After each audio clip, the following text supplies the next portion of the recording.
beautifuls, this is Aromie here, and welcome back to That Which Binds Us. We are here eating lunch.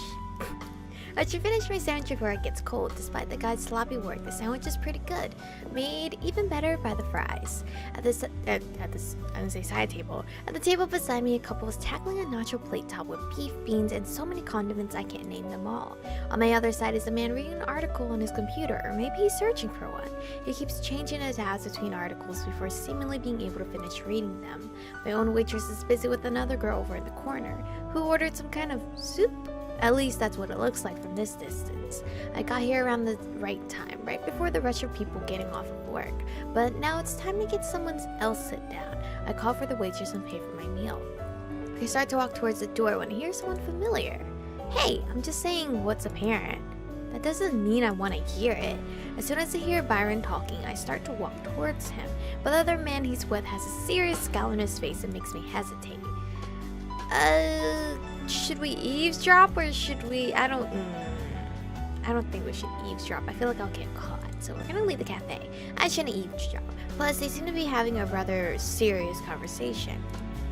I don't have work until tomorrow. Lucky me. Where would I even start looking for the knife's origin? I really bit off more than I could chew this time. The library might help narrow it down once I have an idea where to look. Otherwise, I'd just be looking blindly. There's dozens of ancient legends on cursed and supernatural blades, but I can't really think of any that are similar to this. Most are about swords or daggers, but this just looks like a fancy kitchen knife. I could easily see it being in a classy restaurant, and plus to make someone forget about you. No wonder his dad was never able to find it. Well, time to get home and start looking on the most reliable place in the world, the internet.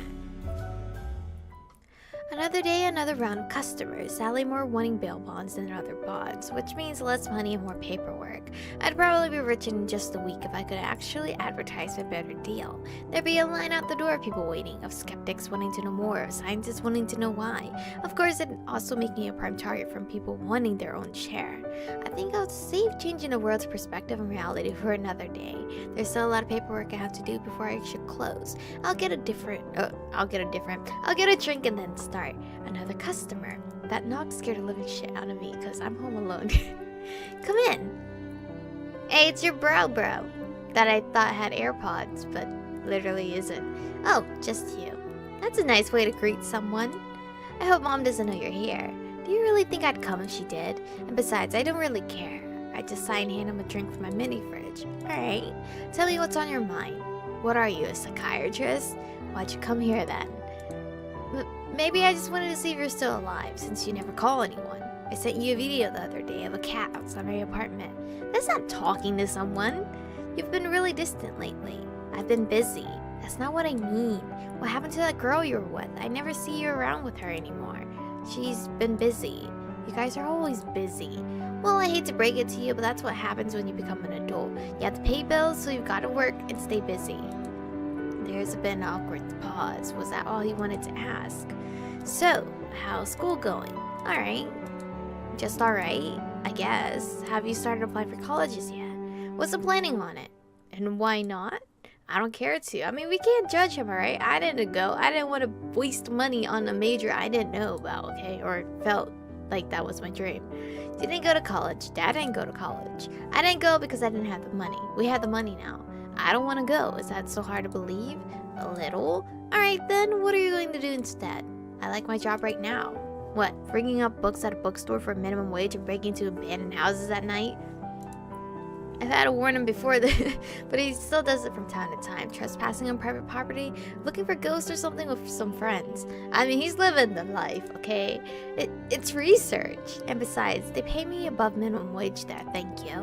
Wow, a whole extra $1. Give it a few more years and maybe you'll finally make double digits each hour. What? He's not making double digits? I remember the times when I didn't make double digits. I think I only got paid like $7 or something. Man, those days were tough. What about you then? How's work? Same old, just filling out paperwork. Who were those guys I saw outside the last time I came by? Just customers. Kind of customers. Jeez, you barely want to talk about high school, but you'll barrage me with questions about work. They're just customers. They'll come by every now and then to get a memory bond. Multiple? Yeah, that's all there is to it. He sighs and looks a bit defeated. Fine, be that way. Zach starts to walk towards the door, avoiding my gaze. Hey, wait! Do you want, like, a coffee or something? I don't drink coffee. It's just an idea. Do you want to get something? No, I'm fine. He's like, I'm done with this conversation. And with that, he closes the door behind him. Nice talk. Glad he came all the way here, or all the way out here just for that. I mean, he came all the way out here just to technically see you, if you're alive still. It's been almost a full day since I last spoke to her. I want to call her, but I don't want to seem clingy. She'll probably call me in a few days. If not, I'll call her. I've just got to give it time, which is the hard part. What a waste. Working extra hours the past 2 days just because the flu has been going around, not having much free time. Why is this all happening at once? I haven't been able to do any research the past week, let alone have time to breathe. And here I was thinking about going back to college part-time. With what time? I throw my head back on the pillow on my couch and stare at the ceiling for a moment while the TV... Sorry, I had like a hiccup or whatever. While the TV plays some home reality show. The heater kicks on, making a low but quiet hum. I should call him, but why? What'll I say? Hey, I'm bored and definitely not doing research. Wanna grab dinner? To be honest, that'd probably work. He seems to keep to himself a lot, but he also seems lonely. I could always ask him more about his work at dinner. Now I'm just making excuses to see him. Still, she calls him anyway. Hello? Good morning. It's almost 4. Well, I thought it was good morning today, so I thought I'd say it anyway. Anyway, you know, it's been a while, so I was just wondering if you'd like to go eat somewhere, maybe. Sure. Really? I mean, of course. How about the pub and grill on 2nd Street at 7:45? Why 7:45? Sounds good, I'll be there. See you then. Well, that certainly wasn't a train wreck, but why 7:45? Usually it's like 7, 7:30, 8... 8:30, or maybe it's just me. But it's over with now. Usually I stick to the like 7, 8, 9 kind of category. I never go to like, oh yeah, let's meet up at 6:30. No, let's meet up at 6:05. Like, what the where is he? It's been 5 minutes. I've been here 5 minutes. Why does it feel like I've waited half an hour already? I told him 7:45 anyway, so he still has a few minutes, and I've still got a few more minutes to wait on a table. The outside of this building is a boring brick slab with an old sign hanging out in front. However, the inside is more brightly lit, newly renovated parlor type area. It looks a lot nicer than the places I usually eat at for lunch, definitely. I could splurge every once in a while and eat somewhere nice for lunch, but it wouldn't look right to eat somewhere that costs my entire day's wage, especially if I dragged a coworker along. Is that peer pressure? Does it even matter? If I want to eat nice food one day, nothing should stop me. What am I even talking about now? All I know is that I'm getting really hungry and really impatient. The older couple that was here when I arrived is now getting seated. Maybe it won't be too much longer. What am I even going to talk about tonight? How's your week been? Almost ruined any lives? See any cute dogs recently? Sigh. It doesn't really help that most of my coworkers are women, and the ones that aren't are usually stocking shelves or part-time. For some reason, it's just harder for me to talk to guys. Though, when I was little, I had the opposite problem. All my friends were guys, so I found it hard to talk to other girls in kindergarten. Or maybe that was the reason all my friends were guys. Oh well, it doesn't matter now. He always sounds so confident, so sure of himself. At first it comes off as arrogance, but maybe there's something else to it. It must be nice to be that sure of yourself. Where the hell is he? At least, party of 2? Coming! Shit, I can't believe I'm running late. I spent way too long debating with that skeptic. I should have made him forget about me a lot sooner. How some of them manage to track me down amazes me. Is there some kind of cultish internet forum dedicated to people you can pester if you want to see magic? It's about that time of the month for an informant to stop by. I'd really hate to leave here early. That last time was really fun though. I could see the whole city like that with her, and I'd never need anything else. What are you talking about? Of course something like that. That'll happen if I don't hurry. There she is. Oh, someone wanted to join me? I figured you might be lonely. I pull a chair out across from her and sit down, still panting a bit. I'm not that out of shape, really. It was a few blocks and I was sprinting. Yeah, sure. Work keep you? Yeah, a bit. Some Brando came in wanting to see me work my magic and explain it to him like I have time to do that for every skeptic. What'd you do? After a bit, he started to piss me off, so I showed him how it works. He won't be coming back anytime soon. I'll assume you made him forget about you rather than stab him. I just shrugged. Who knows, he might come back. If he found me in the first place, it's not unlikely that he'd find me again, especially if he told anyone beforehand. Some of his friends might come by asking what I did to him. That might be a headache. But here's a hoping it. She still looks a bit skeptical at me as she tucks a bit of hair behind her hair. Okay. You can't make everyone forget about you. You know, it's not a true problem solver, right? Huh?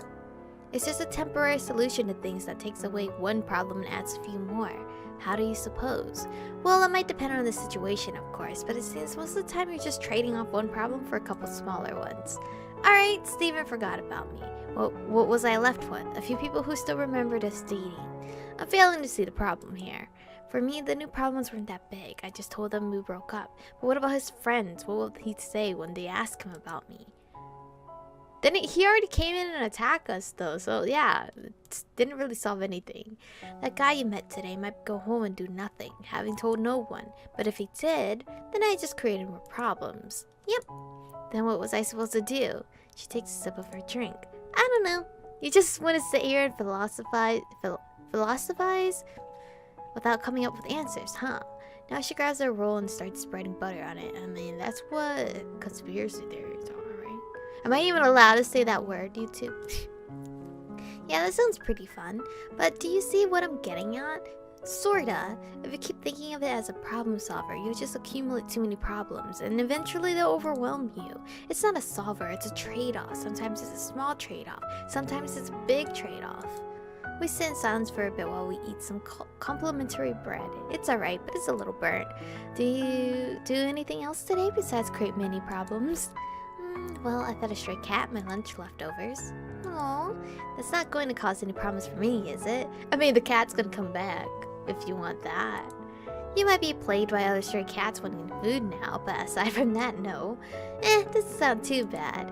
The alley right beside the office usually has a few strays milling about. They mostly just eat trash thrown out by the pizza place on the corner.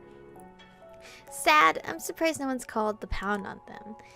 They keep away the mice that used to stay in the alley, and they're not really bothering anyone. I should really put my phone to not disturb, sorry. Okay. Out where I get groceries, they have a couple of boxes set up for cats to sleep in and a food bowl for them.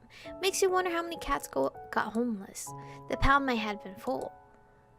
Maybe their owners didn't want them. Maybe they were allergic to them. Oh yeah, her mom is allergic to cats, I think. Sounds kind of like you're talking from experience.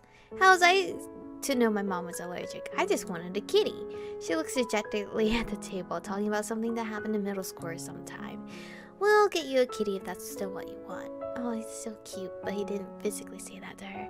Oh, there's our waiter. Do you know what you want? I barely glanced at the menu, but I nod anyway. The waiter comes over and we order. Even get some stuffed pasta thing. I wasn't really listening. I'll have, I don't know, their grilled chicken looks good. Sure, it's pretty healthy too. For the first time since I sat down, I take a bit to look around. The place is casual but newer style restaurant with a lot of odd lighting fixtures to add eccentricity or something. The marble countertops on the bar looks new, but they cheaped out a bit on the tiles. They look as old as the brickwork outside. What if that's their aesthetic? A lot of older couples are sitting around at tables. Some are just families sitting together. There's probably only 5 kids in here. I look back at her. Her hair is a bit stringy from the one today. She keeps shutting her eyes a bit, trying to fight off sleep. She has one hand against her face and the other putting down a soup spoon, her eyes resting on a table. I want to reach across the table and hold her hand, but that'd probably be weird. So instead I accidentally stare a bit too long until it's awkward. Well, that's awkward. But this is where whoa, where's my save? Are we on 8 now? Okay. We're gonna save here today because I tend to go overboard on recording this game because I'm hooked, okay? It's a problem. It's a problem. It's gonna be real sad when I end this because I really like how we were in just Evalise's point of view for the main whole story, and now we get to actually see both point of views, and it's interesting because we usually never get that type of point of view of the guy. Usually it's just like a little short that they'll show us the point of the guy, but it's not throughout the whole game. So now we're learning more stuff. But anyway, thank you guys for watching today's episode. Stay beautiful, and I'll see you guys in the next one. I still wonder